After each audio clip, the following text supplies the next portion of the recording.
Hey everyone, welcome to तरु टोट्स। मेरा नाम है Pragati. Let us continue the part 3 of exercise of class 6 NCERT English book Poorvi. Moving ahead, let us listen. आइए इसको सुनते हैं। You will listen to what Madhumati does with the bananas from her plantation. As you listen, number the events in the correct order in which they happen. Write the number in the box beside each event. बच्चों, अब आपको ध्यान से सुनना है कि मधुमती ने अपनी बनाना प्लांटेशन के साथ क्या किया, और जैसे जैसे आप मुझे सुनेंगे आपको इन सारे इवेंट्स को करेक्ट ऑर्डर में लगाना है। So listen to this transcript which is given on page number 36. Here comes the transcript. Now you must be wondering कि ट्रांसक्रिप्ट होता क्या है। Children, a transcript is a written record of spoken words. In simple words, it is the written version of something that was said or recorded. Which means जो बात किसी ने बोली उसका लिखित रूप या written version, उसको ट्रांसक्रिप्ट कहा जाता है। आपको इसको ध्यान से सुनना है और वहाँ लिखे हुए इवेंट्स को सही ऑर्डर में लगाना है। Children, आपका काम है मुझे सुनना और उन इवेंट्स को सही ऑर्डर में लगाना। So let me start reading it. Madhumati is very happy as she has many big bags of bananas. Firstly, she visits her mother and gives her 2 dozen bananas.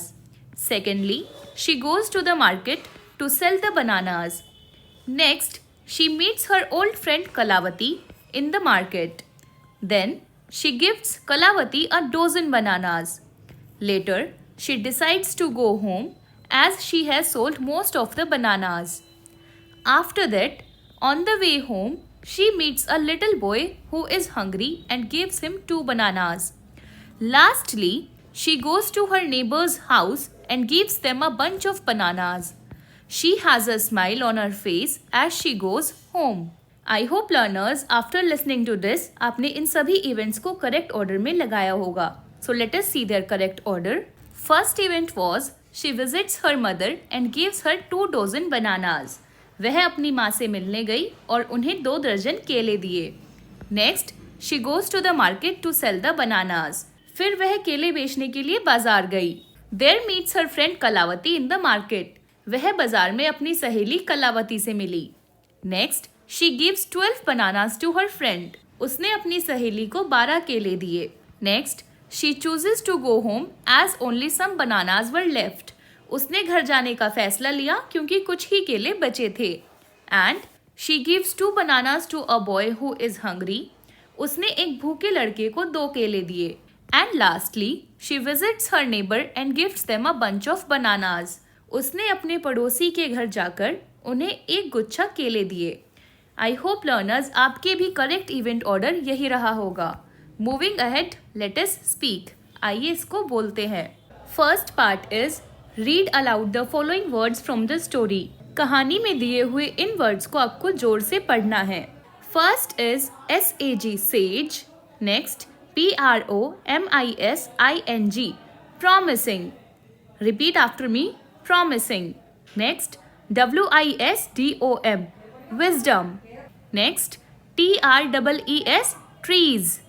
Next, SURPRISE surprise. Children, all these words have the letter S in them, but the sound of letter S is not always the same. बच्चों, आपने notice किया होगा कि इन सभी words में S letter आया है, लेकिन S लेटर की साउंड हमेशा एक जैसी हो ये जरूरी नहीं है। In sage and promising, the letter S has a S sound. In wisdom, the letter S has Z sound. In trees, the letter S has a Z sound. In surprise, the first letter S has a S sound and the second has a Z sound. S letter के 2 sound होते हैं, एक S और एक Z. Now you must be wondering कि हम कैसे पहचानेंगे कि ये S साउंड है या Z साउंड है। तो आपको अपनी 3 फिंगर्स को अपने थ्रोट, अपनी गर्दन पर रखना है और फिर बोलना है।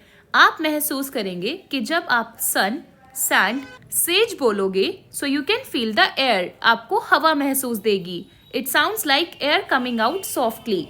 ये एक धीमी हवा जैसी आवाज होती है, जैसे मुंह से हवा निकलती है। लेकिन जब ज साउंड होती है, जैसे nose, trees, wisdom, hair, your throat vibrates a little when you say the word. जब आप इन वर्ड्स को बोलोगे तो आपके गले में हल्की सी कंपन यानी कि वाइब्रेशन महसूस होगी। सेज वर्ड में एस का साउंड है स।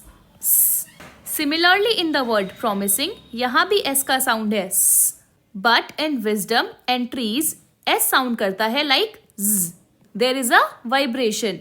And in the word surprise S word की दो साउंड है। पहला एस साउंड करता है और दूसरा एस साउंड करता है। Now speak each word clearly along with your teacher and classmates. Your teacher will now say some words. Listen carefully to the sounds of S. Write the sound next to the word. आपको इन words को ध्यान से सुनना है और अपने teacher के साथ रिपीट करना है और इन वर्ड्स के साइड में आपको बताना है कि एस लेटर का कौन सा साउंड आपने फील किया। First is beds, beds, so here is the sound of z. Next sand, sand, there is a sound of s. Next clothes, clothes, तो यहाँ z साउंड है।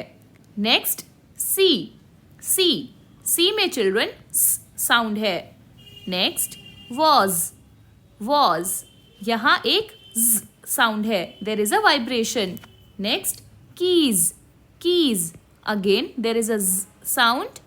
बैग्स, बैग्स, बैग्स में भी z साउंड है।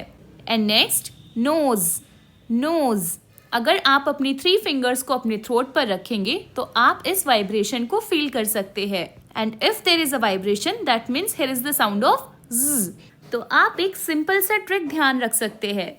Letter S can make 2 types of sounds, sound और z sound. Like in sun, जैसे आप सन बोलते हैं तो सन बोलते वक्त हम स साउंड का यूज करते हैं। सॉफ्ट हिसिंग साउंड, जैसे सांप की फुफकार, गले में कंपन नहीं होती। और जब ज साउंड होता है लाइक इन जू, जैसे आप जू बोलते हैं तो आपको बजिंग साउंड आती है। जैसे मधुमक्खी की भिनभिनाहट, गले में कंपन होती है। तो आप कैसे पहचानेंगे? सबसे पहला स्टेप है कि आपको अपने थ्रोट को टच करना है। मेरे साथ बोलिए, you will feel no vibration, आपको कोई कंपन महसूस नहीं देगी। तो ये एक वॉइसलेस साउंड है।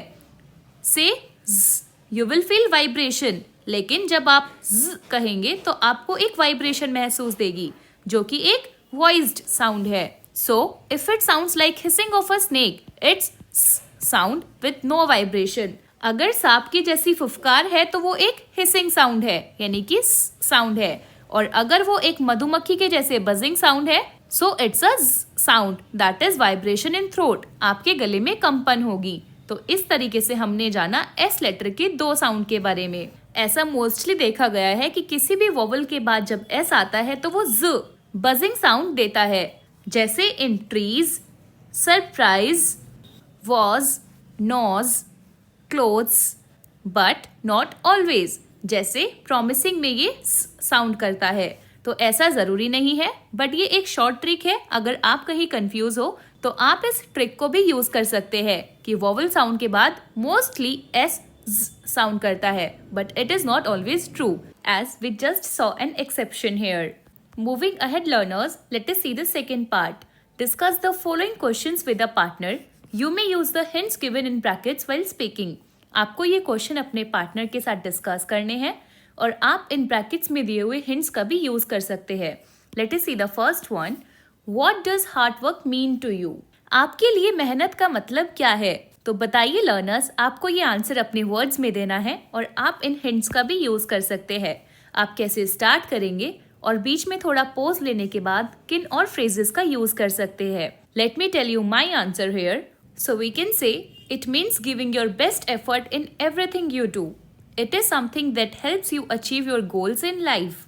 Well, you see, when we work hard, we learn discipline and patience. What I mean is, hard work is the real key to success. So as you just saw, मैंने इन सभी hints का use करते हुए ये lines को लिखा है। तो कठिन प्रयास से मेरा मतलब है किसी काम को पूरी मेहनत और लगन से करना। यह कुछ ऐसा है जो हमें अपने लक्ष्य तक पहुंचने में मदद करता है।